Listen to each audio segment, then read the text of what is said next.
ঘটনার তীব্র নিন্দা জ্ঞাপন করছি। তবে এই ঘটনায় অনেকে খুশি হয়েছেন। কারা খুশি হয়েছেন?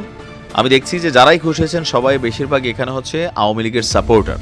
আর এই খুশির পিছনে একটা কারণ হচ্ছে গেল কয়েকদিন আগে বিভিন্ন জায়গায় সাবেক প্রধানমন্ত্রী শেখ হাসিনার ছবিতে জুতো নিক্ষেপ, থুথু বা সেখানে নানান ধরনের প্রাকৃতিক কর্মকাণ্ড করা, এগুলোতে এক ধরনের মজা পাইছিল আপনার যারা শেখ হাসিনা বিরোধী যারা বাংলাদেশের রাজনীতি করেন তারা। আর ডক্টর মোহাম্মদ ইউনূস এবং শেখ হাসিনা হচ্ছে কি বলা হয় যে ধরেন দা কুরাল সম্পর্কে ছিল ফ্যান ফলোয়ার, তারা খুশি হয়, কিন্তু আমি জিনিসটাতে খুশি হতে পারলাম না।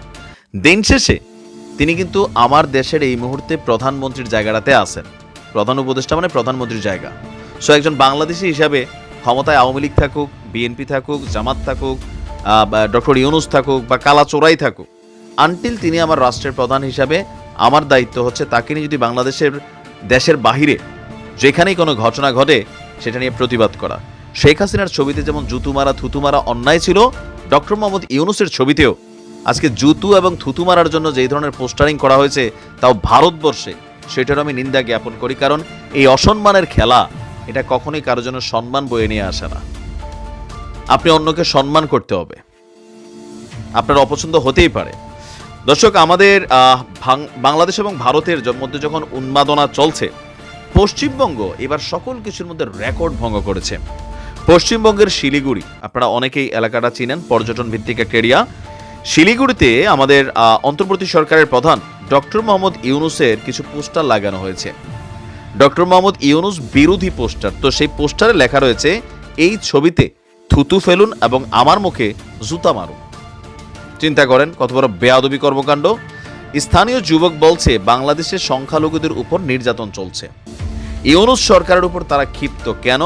কারণ সরকার তাদের নিরাপত্তা দিতে ব্যর্থ হয়েছে। তোরা এসা দেখছস? ভয়েস অফ আমেরিকার রিপোর্ট দেখছো?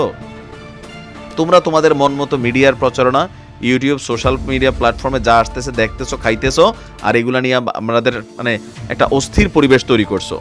তারা বলছে যে এছাড়া বাংলাদেশে ভারতের পতাকা অবমাননা করা হয়েছে। এটা অবশ্যই হয়েছে, আমি সেটার নিন্দা জ্ঞাপন করেছি। বাংলাদেশের পতাকায় যখন কেউ হাত দিলে আমার কলিজায় লাগে, ভারতের পতাকা হাত দিলে তাদের দেশের 147 কোটি মানুষের কলিজায় লাগবে যে যেই দলেরই রাজনীতি করুক এটাতে কেউ আপোষ করবে না। এটা অবশ্যই আমাদের দেশে যে সকল ছাত্ররা এই কাজটা করছে এদেরকেও শাস্তির আওতায় আনা উচিত। পাশাপাশি ভারত সরকারেরও শাস্তির আওতায় আনা উচিত যারা আমার দেশের পতাকাকে অপমান করছে, কারণ এই জিনিসগুলা একটা সহিংস পরিস্থিতি তৈরি করে ফেলেছে। এদের বক্তব্য হচ্ছে এই সকল কারণে বাংলাদেশের সংখ্যালঘুদের প্রতি সহমর্মিতা জানিয়ে ডক্টর মোহাম্মদ ইউনূসের এরকম আপনার পোস্টার তৈরি করে তারা এই কাজগুলা করছে। ভারতের আগরতলা থেকে শুরু করে আপনি দেখেন বিভিন্ন জায়গায় ভারতীয় সংবাদ মাধ্যমগুলোর ছড়ানো গুজবের জেরে তাদের দেশের মানুষ বাংলাদেশের হাই কমিশনে বেশ কয়েকটা জায়গায় অভিযান চালিয়েছে, সীমান্তে এসে কাহিনী শুরু করছে। যদিও ভারতের পররাষ্ট্র মন্ত্রণালয় বলছে যে আমরা দুঃখজনক, এটা উচিত না। তো এই অবস্থায় আপনার আমরা যদি দেখি শিলিগুড়ির বিভিন্ন জায়গায় বাংলাদেশ সরকারের বিরুদ্ধে নানান ধরনের প্রচার, প্রোপাগান্ডা এবং কি ভুলভাল তথ্য দিয়া ডক্টর ইউনূস এই সরকার হিন্দু বিরোধী অনেকটা এরকমই বোঝানো হয়েছে। এবং কি আপনি দেখেন বিজেপির যে মন্ত্রী ছিল না, যে পার্লামেন্টেরিয়ান শুভেন্দু, সে বলছিল ইউনূস মৌলবাদী বা উগ্রবাদী ইউনূস না মৌলবাদী ইউনূস এরকম শব্দটা ব্যবহার করছিল। ইভেন তাদের দাবি হচ্ছে এই মুহূর্তে সারা বাংলাদেশে হুজুরদের রাজত্ব চলতেছে, যারা কট্টর হিন্দু বিরোধী তাদের রাজত্ব চলতেছে। আর এইটার ইস্যুটাও আসছে আবার যে ইস্কন ইস্যুতে সারা বাংলাদেশ থেকে যে রাজনৈতিক দলগুলো বিভিন্ন জায়গায় জুমার দিন প্রটেস্ট হয়েছে, এগুলোই কিন্তু তারা দেখছে। আর তাদের দেশের মিডিয়া তাদের মন মতো করে নিউজ করার কারণে রিয়েলিটিটা এখানে পিছনে চলে যাচ্ছে।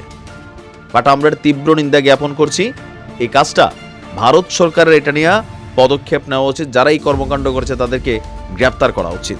আর দিন শেষে আবারও বলি, বাংলাদেশের রাজনৈতিক ইতিহাসে যেই সকল মানুষগুলা অন্য দলকে অপমান করেছে, অন্য কোনো নেতৃত্বকে অপমান করেছে, তারা দিন শেষে কিন্তু নিজেরাই অপমানিত হয়েছে, হয় নাই? আওয়ামী লীগ ক্ষমতা থাকাকালীন শহীদ প্রেসিডেন্ট জিয়াউর রহমানকে যথেষ্ট কটূক্তি করতে সবাই, তারেক রহমানের নিয়ে কটূক্তি করতে। এখন কিন্তু জনাব তারেক রহমান ভদ্রলোক বলিয়ে কিন্তু আবার ওনাকে মেনশন করেন, তাই না?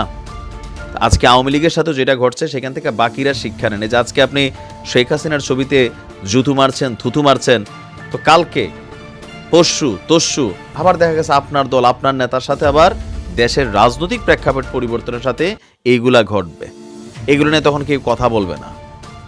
এই কালচারটা বন্ধ হওয়া দরকার। যে কোনো রাজনৈতিক দল ক্ষমতায় থাকাকালীন অন্য কোনো রাজনৈতিক দলকে অপমান করে জাতীয় নেতৃত্ব বা তাদের যে দলীয় প্রধান নেতৃত্ব আছে তাদেরকে ছোট করে কোনো কটূক্তি করতে পারবে না। এটা একটা আইনি করা দরকার। ভালো থাকবেন। আসসালাম।